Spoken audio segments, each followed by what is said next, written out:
এই যে দেখেন এখন গাছ থেকে আম নামানো হচ্ছে। এই আমগুলো কিন্তু আমাদের দেশের বিভিন্ন অঞ্চলে যাবে, একদম ফ্রেশ মাত্রই কিন্তু আমগুলো নামানো হলো।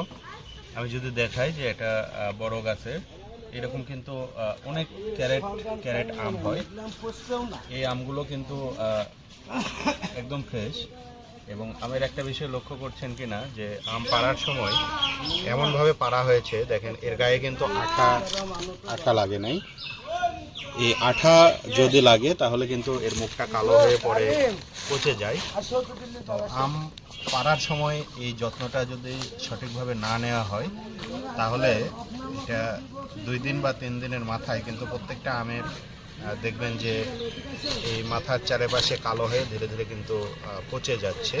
তো এই সমস্যা দূর করানোর জন্য আম পাড়ার সময় কিন্তু আপনাকে যথেষ্ট সচেতন হতে হবে।